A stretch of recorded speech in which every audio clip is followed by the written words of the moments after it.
新人一如って言いまして、身と体と一如っていう、いわゆる仏教って言いますと心の方が優先するようですけど、決してそうではない。体と心っていうのは全く一如である。で体をいかに行じていくかということをいくものですからね。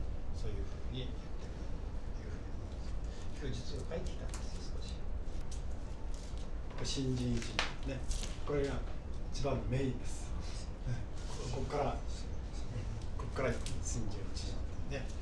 道元禅師が中国へ行かれますね。そう、道元禅師の生まれ1200年なんですが、24歳で渡って中国から4年ほど、3年ちょっとね、4年ほど行って帰っていらっしゃいました。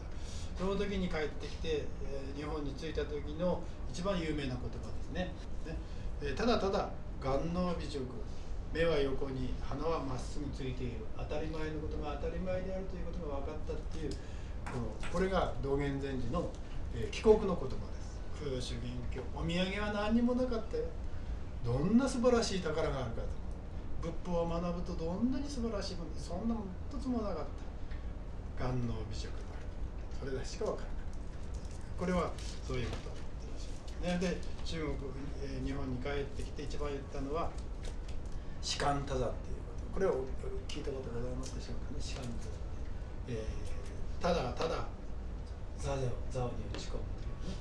ただただ座を打ち込む。これ有名な言葉になってますね。ただただ座。これは士官多座と。座禅だけではなくて、その場その場になりきるといいますか、そういうふうになる。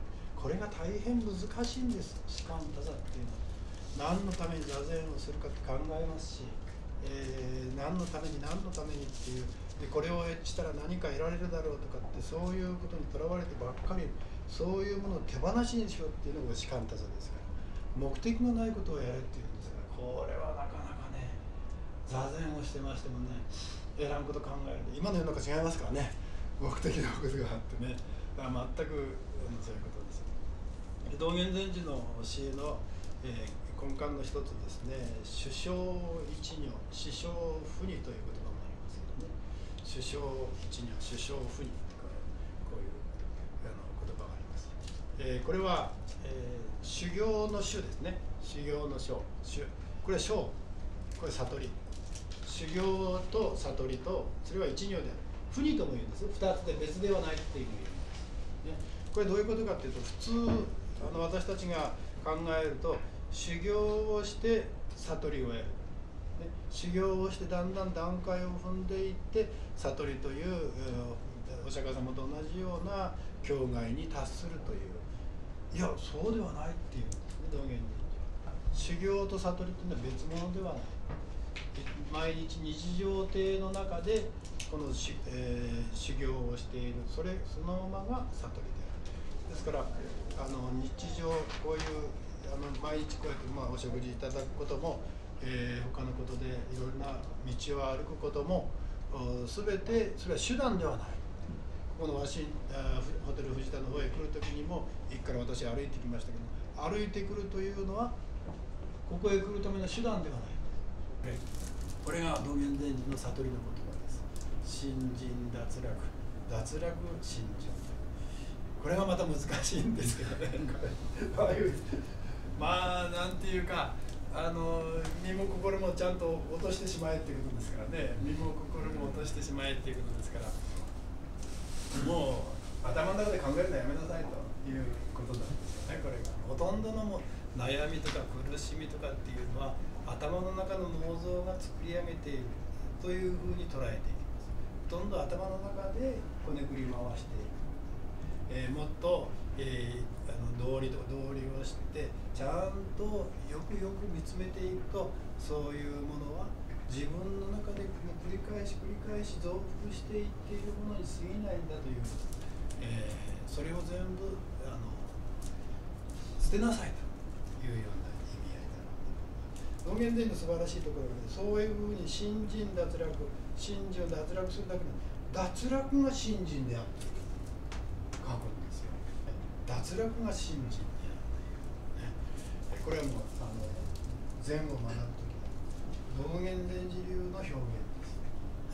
ですね、こういうこれ観音経のこと、ちょっと永平寺から離れますけれど、福寿戒無量次元自主上っていう逆だ。自現自主上福寿会無量っていうのが観音経にあります。これですね、次元慈しみの眼で主上大勢の人たちを見備わすと福が海無量のごとく集まってくる。